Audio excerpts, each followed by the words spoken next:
Good morning, students. We continue the chapter 8. In the previous classes, we studied the structures of the cell membranes. The first model completed fluid mosaic model. Then the other two models, one is the sandwich model, and the second is the unit membrane model. But the most important model is the fluid mosaic model according to NCERT syllabus, according to explanations. But in your syllabus in the 11th class only fluid mosaic model, but only till study in this video. First is the sandwich model. Sandwich model explained by the Davention and Dalby. Davention and डेविल, ठीक है, डेवेंशन और डेविल है. Unit membrane model explain by the Robertson. According to the sandwich models, the upper two layer, one upper layer, one lower layer is the protein. Middle the protein layer present the bilayer of phospholipid. Middle present the bilayer of phospholipid. Clear? Yes, देखिए अब आपको मैंने बताया था कि जो phospholipid contain the two part. Outer part is the head part and the inner part is the tail part. So the nature is the both hydrophobic and hydrophilic nature. Hydrophobic and hydrophilic nature. The protein, this layer is the phospholipid.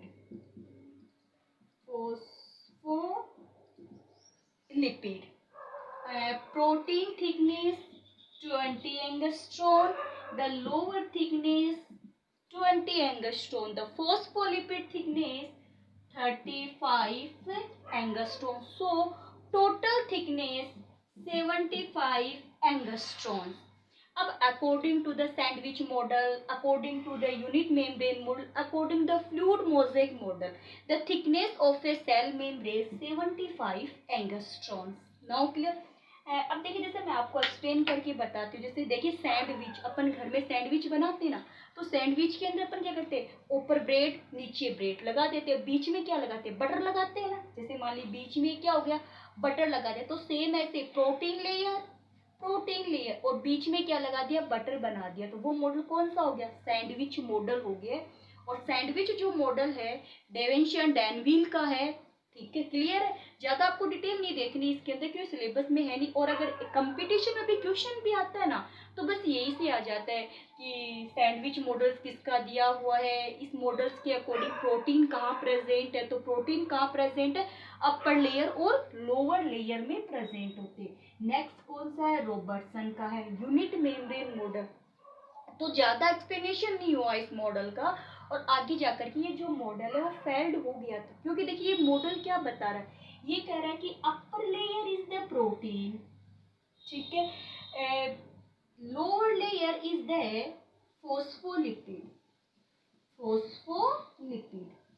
Then after the second layer, phospholipid, and the below the phospholipid layer is the protein. तो एक ही तो बात होगी, उसकी जैसी तो होगी. उसने सीधे ये बोल दिया कि ऊपर नीचे वाली दो लेयर प्रोटीन की और बिटवीन वाली फोस्फोलिपिड की, तो सेम ही बात है, बस लैंग्वेज थोड़ी चेंज हो गई थी.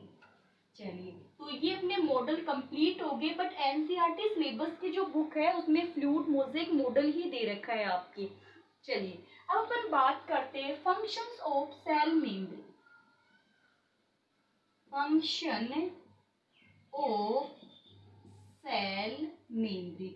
अब देखिए, जो सेल मेम्ब्रेन है वो फ्लूइडिटी वाली तो होती है, ये बताइए ना अपनी बात है, फ्लूइडिटी प्रेजेंट होती है उसके अंदर, यानी कि जो फोस्फोलिपिड है वो फ्लूइड की फॉर्म में होती है.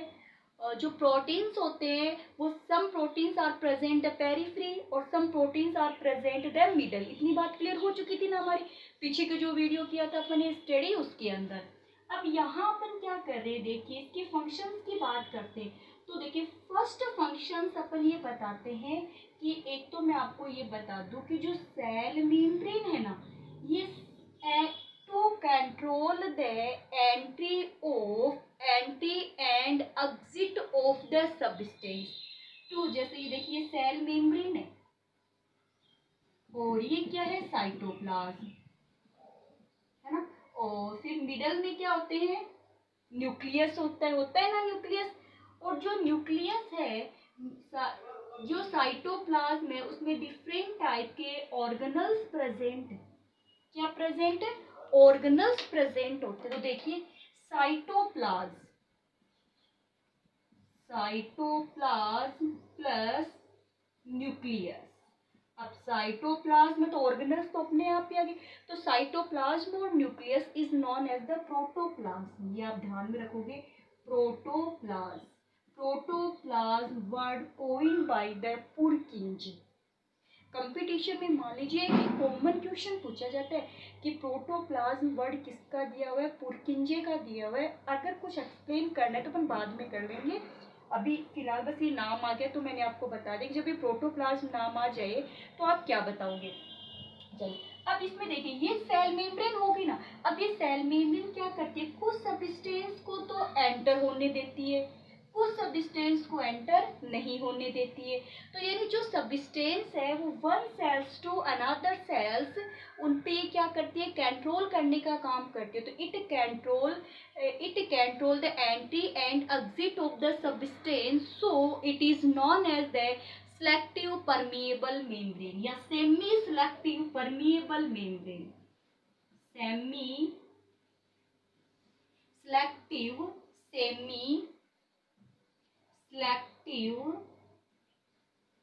permeable membrane। ठीक है, तो the cell membrane is known as the semi selective permeable membrane। The other name is the plasma membrane। Plasma membrane, इसको क्या बोला जाता है, प्लाज्मा मेम्ब्रेन भी बोला जाता है। क्लियर है इतनी बात। चलिए अब इसके फंक्शंस देखिए। ये सेमी सिलेक्टिव मेम्ब्रेन तो अपन ने बता दिया इसको, बट ये कैसे अपनी जो सब्सटेंस है उनको एंट्री करने का काम करते थे। एक तो देखिए मेथड है इसमें diffusion.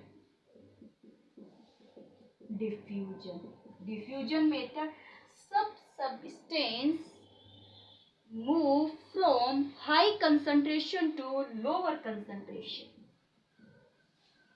high concentration to lower concentration, है ना। अब इसका सबसे बेस्ट एग्जांपल मैं बताऊं आपको, क्योंकि अभी अभी आप 10th क्लास में स्टडी करके आए हो। ये एल्वोलाई है ना, एल्वोलाई। ठीक है, यहाँ पे ये ब्लड वेसल्स है, ब्लड कैपिलरीज है, ब्लड वेसल्स, ऐसे नेटवर्क बना हुआ है। क्लियर हो गई। अब देखिए मैं आपको बताती हूँ, जैसे एल्वोलाई के अंदर ऑक्सीजन क्या है, हाई लेवल पे। कहाँ है, high level oxygen in the alveoli. But in the blood vessels के अंदर ऑक्सीजन लेवल क्या है, low level oxygen in the blood pressure. Show the oxygen, sorry blood pressure, blood oxygen move from high concentration to lower concentration। The gas molecules move high concentration to the lower concentration is known as the diffusion। जैसे इसका एक example मैं और दूं आपको, ये room है, ये जो रूम है इसके अंदर गैस कम है, यानी गैस है ही नहीं यहाँ पे, लेकिन आप इसकी एक विंडो को ओपन कर दीजिए, बिल्कुल थोड़ा सा ओपन कर दीजिए और बाहर से ऐसे इसमें क्या सप्लाई कीजिए, स्मोक की सप्लाई कीजिए। आप क्या देखोगे, कुछ टाइम के बाद में ये रूम पूरा फिल हो गया। पहले तो यहाँ पे गैस के मॉलिक्यूल्स थे नहीं, गैस कम थी तो लो कंसंट्रेशन होगी गैस की, बट यहाँ पर अब गैस के मॉलिक्यूल्स क्या हो जाते हैं, हाई मॉलिक्यूल्स हो जाते हैं, तो हायर कंसंट्रेशन हो जाती है। तो the gas molecules transfer high concentration to lower concentration is known as the diffusion pressure. जैसे मान लीजिए कुछ यूनिसेलुलर ऑर्गेनिज्म होते हैं ना, जैसे अमीबा है, पैरामीशियम है, यूग्लिन है, ये यूनिसेलुलर है। The body made up of the single cells, आपको पता है ये यूनिसेलुलर का। और many cells are combined to form the multicellular organism. तो ये जो ऑर्गेनिज्म होते हैं उनमें रेस्पिरेशन की जो प्रोसेस होती है वो किस मेथड से होती है? डिफ्यूजन मेथड से होती है। याद रख लोगे ना, सेल के अंदर अगर मटेरियल कम है और सेल के बाहर मटेरियल ज्यादा है तो high concentration to lower concentration. The second is process osmosis. Osmosis, देखिए ओस्मोसिस भी सेम ही है, बट यहाँ पे कंडीशंस लगाएंगे अपन। जैसे मैंने क्या किया, ये एक जार ले लिया, ठीक है। इस जार के अंदर मैंने डाल दी सेमी परमिएबल मेम्ब्रेन। ये लीजिए, ये है सेल फर्स्ट और ये है सेल सेकंड। फर्स्ट वाली जो सेल्स है उसमें वाटर मॉलिक्यूल्स के लेवल हाई है, the water present in the high concentration, ठीक है। In the second cells the water present in the less concentration. तो मूवमेंट तो हमेशा high concentration to lower concentration ही होगा, but through the semi permeable membrane. तो आप देखिए आराम से, मेरी बात तो समझ में आ गई ना। देखिए आराम से डायग्राम देखते जाइए, डेफिनेशन को समझ। तो और ये क्या है, यहाँ पे वाटर है, क्या है? Water. The water molecules move high concentration to lower concentration through the semi permeable membrane या through the plasma membrane, through the semi permeable membrane. The water molecules move high concentration to lower concentration through the plasma membrane या semi permeable membrane is known as the osmosis। और वो क्या था? Diffusion. Diffusion में अपन water नाम नहीं लेते, बस सीधे सीधे ये बोलते थे the molecules move high concentration to lower concentration. ना उसमें प्लाज्मा मेम्ब्रेन की कंडीशन लगाते हैं, बट यहाँ कंडीशन लगा देते हैं water molecules move high concentration to lower concentration through the semi permeable membrane is known as the osmosis. चलिए ओस्मोसिस की अपन जब बात कर ही रहे हैं तो अपन इसके एग्जाम्पल लेते हैं। यानी osmosis are two type. Osmosis are two type. First is the endo osmosis, endo osmosis, and second is the exo osmosis. First is the endo osmosis और second is the exo osmosis. First of all we study the endo osmosis means beaker, ये लीजिए, in this beaker situated the solution, this solution is the hypotonic solution, hypotonic solution। अब आप ये पूछोगे कि hypotonic solution कौन सा होता है? तो हाइपोटोनिक सॉल्यूशन उसको बोलते हैं जिस सॉल्यूशन में सॉल्वेंट तो हो ज्यादा और सोल्यूट क्या हो? कम। सॉल्वेंट हाई हो, सोल्यूट लेस हो, यानी वाटर तो हो ज्यादा। बात सीधी सीधी ये है कि वाटर की कंसंट्रेशन तो क्या हो? हाई हो। जो अपन ऊपर से ऐड करते हैं उसको सोल्यूट बोलते हैं, और सोल्यूट की कंसंट्रेशन क्या हो? लो हो, उसे अपन क्या बोलते हैं? हाइपोटोनिक सॉल्यूशन बोलते हैं। अब देखिए इस सेल के अंदर अपन क्या करते हैं? ड्राई फ्रूट को रख दिया। ड्राई फ्रूट तो आप सब देखते ही हो, पता ना, घर के अंदर भी करते हैं अपन ऐसा। तो देखिए आप अपने घर के अंदर क्या करते हो कि नाइट के अंदर से किशमिश है, बादाम है, उसको अपन पानी में डाल करके रख देते हैं, वाटर में डाल के रखते हैं ना। फिर अपन जब मॉर्निंग में देखते हैं तो वो जो ड्राई थे यानी हार्ड थे वो सॉफ्ट हो जाते हैं और स्वेल हो जाते हैं। आप नॉर्मली देखते हो। तो ऐसा क्यों हुआ? इसीलिए हुआ कि बाहर वाटर की कंसंट्रेशन ज्यादा थी और यहाँ वाटर की कंसंट्रेशन क्या थी? कम थी। और ये क्या है? एक प्लाज्मा मेम्ब्रेन। तो water move high concentration to low concentration, यानी वाटर का मूवमेंट कहाँ हो रहा है? आउटर टू इनर हो रहा है। यानी water move high concentration to lower concentration through the plasma membrane is known as the endosmosis. Clear होगी? अब सॉल्यूशन कौन सा लिया है? हाइपोटोनिक सॉल्यूशन लेते हैं। क्लियर? हाइपोटोनिक सॉल्यूशन कौन सा? वाटर कंसंट्रेशन हाई है, यानी वाटर कंसंट्रेशन को क्या बोलते हैं? सॉल्वेंट यहाँ क्या है? ज्यादा और सोल्यूट क्या है? कम है। ठीक है, चलिए नेक्स्ट क्या है? एक्जोस्मोसिस। तो ऐसे अपन एक्जोस्मोसिस भी देख लेते हैं। अब देखिए एक्जोस्मोसिस के अंदर अपन क्या करते हैं, इस बार अपन जो सॉल्यूशन लेंगे वो अपन क्या लेंगे, बीकर ले लिया और बीकर के अंदर जो सॉल्यूशन डालेंगे अपन, वो इस बार अपन क्या डाल देते हैं? Hypertonic solution. ये सॉल्यूशन कौन सा है? Hypertonic.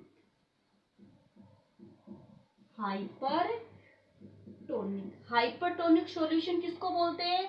Hypertonic solution water concentration कम हो, सोल्यूट ज्यादा हो, यानी सॉल्वेंट क्या हो उसमें? कम। ठीक है, और सोल्यूट क्या होता है? हाई होता है। वो कौन सा होता है? हाइपरटोनिक चाशनी। अरे अपनी लैंग्वेज में, घर वाली लैंग्वेज में तो क्या बोलते हैं? चाश। तो अपन चाशनी बनाते हैं तो उसमें चीनी तो होती है ज्यादा और पानी क्या होता है? कम होता है। तो ऐसा सॉल्यूशन क्या बन गया? क्या बन गया? हाइपरटोनिक सॉल्यूशन हो गया। अब इसके अंदर हम क्या करते हैं, एक प्लांट सेल्स ले लेते हैं। क्या लेंगे? प्लांट की कोई सेल्स लेंगे। या फिर और बताओ, जैसे पोटैटो होता है ना, उसको अपन बॉईल कर लेते हैं और बॉईल पोटैटो यूज में करते हैं। तो वहां पर उस पोटैटो के अंदर भी वाटर क्या है? ज्यादा, बॉइल्ड वाले के अंदर। या फिर कोई भी प्लांट सेल्स यूज में ले लेते हैं अपन। ड्राई की जगह अपन क्या लेते हैं? लिविंग लेते हैं। जो सूखा हुआ है ना उसकी जगह अपन क्या लेते हैं? यंग पार्ट ले लेते हैं प्लांट का, यानी young part of plant. Young part of plant, कोई भी पीस लीव्स वगैरह ले ली। अब हम क्या देखते हैं, कुछ टाइम के बाद में ये जो यंग लीव्स है या वाटर ज्यादा है, तो वाटर कहाँ आ गया? बाहर की तरफ आ गया। बाहर वाटर क्या है? कम। सेल में वाटर की कंसंट्रेशन क्या होती है? हाई। तो water molecules move high concentration to lower concentration, हो गया ना ऑस्मोसिस। अब वाटर सेल से बाहर आया है तो मीन्स ये किसका एग्जांपल हो गया? एक्सोओस्मोसिस का एग्जांपल हो गया। तो एक्सोओस्मोसिस भी कौन सी सेल्स परफॉर्म करती है? सेल मेम्ब्रेन ही परफॉर्म करती है, जो मॉलिक्यूल्स को एंट्री और एग्जिट होने में परमिशन देती है। जैसे देखिए, अब यहाँ अपन हाइपरटोनिक सॉल्यूशन लेंगे तो हाइपरटोनिक सॉल्यूशन अगर यहाँ मान लीजिए थोड़ा कुछ भी वाटर भी है तो वो अंदर नहीं जा रहा ना, इसका मतलब सेल में उसको अंदर जाने नहीं दे रही। वो ये कह रही है कि अंदर तो पहले से ही मौजूद है, तो आप जाओगे कहाँ? अरे कई बार ऐसा होता है, हम लोग मना नहीं करते कि आप लोग अरे अंदर है पहले से तो आप रुक जाओ, एक बार बाद में चले जाना, ऐसे भीड़ मत करो। तो प्लाज्मा मेम्ब्रेन भी ऐसे ही कहती है कि अंदर तो वाटर है, तुम क्या करेगा जाकर के? बचा खचा वाटर है वो, इसलिए वो क्या कहेगा? अंदर वाले बाहर आ जाओ ताकि अंदर खाली जगह हो जाए, है ना।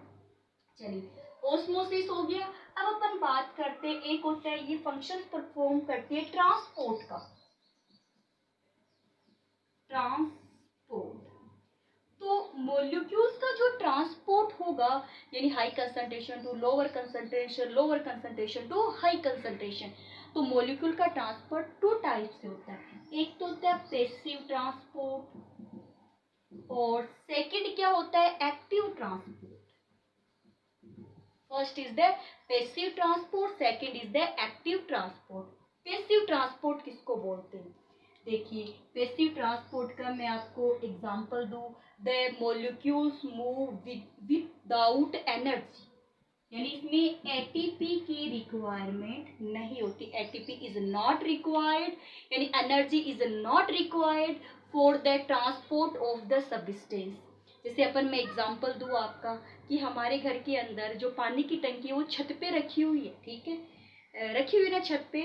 तो छत पे से हमारे जो किचन्स वगैरह है वहाँ पे पानी आ रहा है, तो वापस जो पानी आ रहा है टंकी में से, तो उसके लिए हमें मोटर लगानी पड़ती है क्या? नहीं लगाते अपन, सीधे सीधे ऑन किया और पानी की ढलान है नीचे ही था तो ढलान में अपने आप बिना किसी फोर्स के आ जाएगा। तो यहाँ पर भी ऐसी कंडीशन है, the molecules move without the energy is known as the passive transport, is known as the passive transport. Active transport, the ATP is required for the transport of substance, for the transport of, यानी जैसे देखिए अपन नीचे से पानी को ऊपर पहुंचाना है, यानी छत के ऊपर टंकी रखी हुई है, उसके अंदर पानी लेके जाना है तो क्या लगानी पड़ती है, मोटर चलाते हैं ना।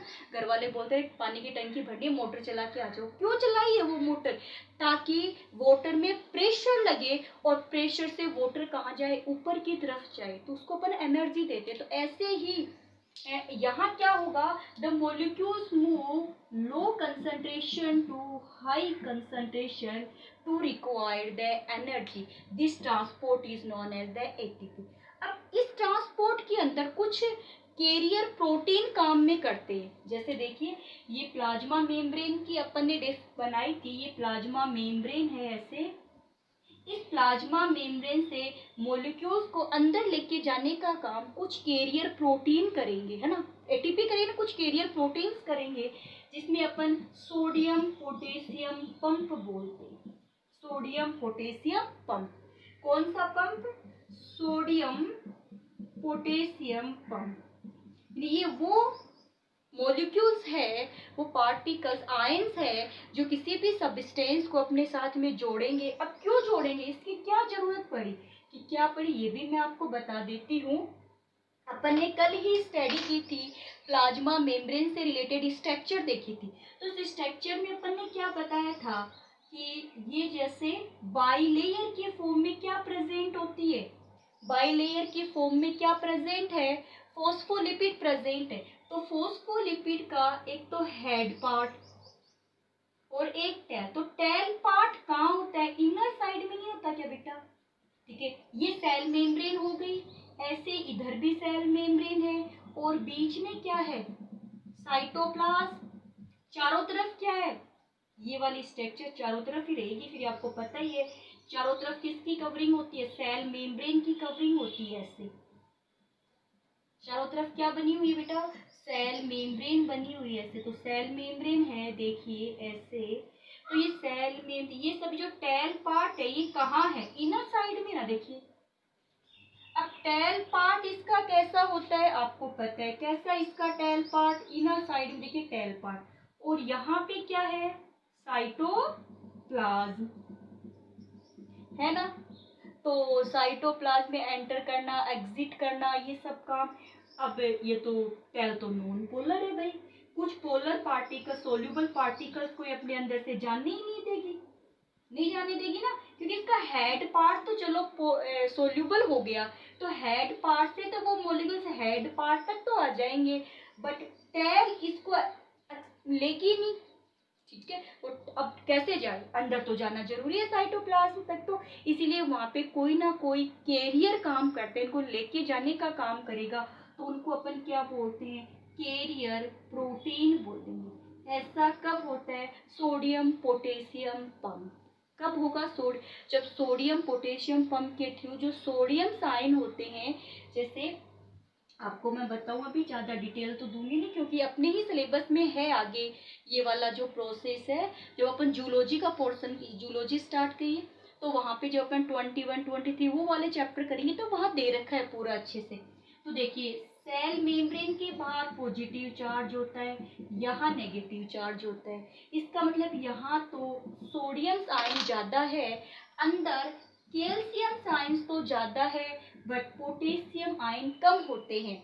जब सेल फंक्शन परफॉर्म करती है, कोई एक्टिवेशन होता है, तो क्लोरीन आयन बाहर की तरफ चले जाते हैं और पोटेशियम आयन अंदर आ जाते, सोडियम आयन अंदर आ जाते।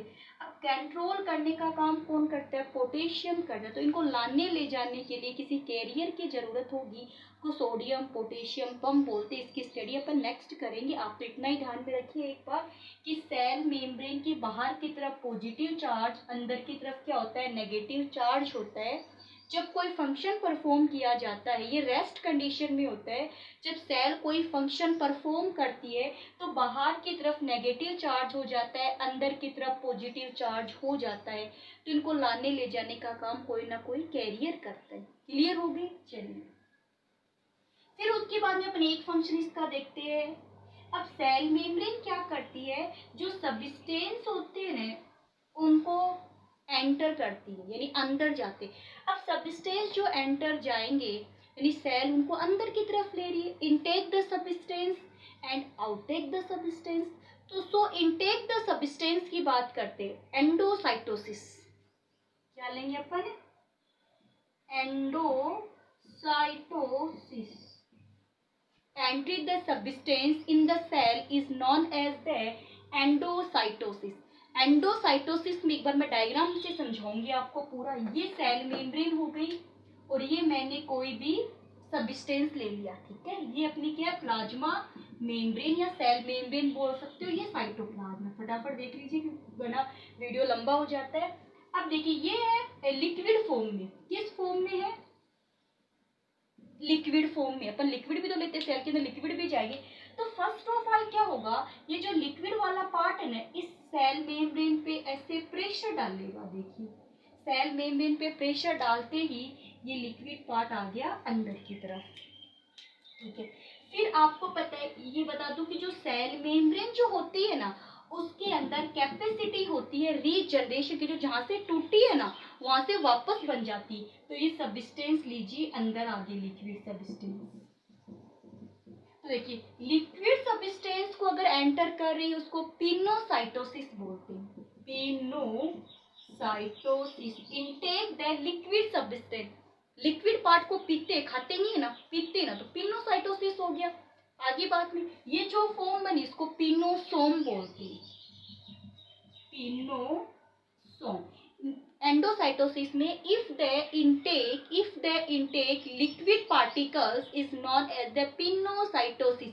कैसे इनटेक किया मैंने आपको बता दिया। ये पार्टिकल्स पे प्रेशर डालेंगे तो यहाँ पे देखिए कैविटी बन गई है, बन गई ना कैविटी। फिर यहाँ से सेल, ये कैविटी तो अंदर आ जाती है, सेल मेम्ब्रेन वापस से रीअपेयर हो जाती है। तो सेल मेम्ब्रेन में रीअपेयर की कैपेसिटी प्रेजेंट होती है। चलिए एक हो गया पिनोसाइटोसिस, एक क्या हो जाता है? एक्जोसाइटोसिस। सेकंड क्या हो जाएगा?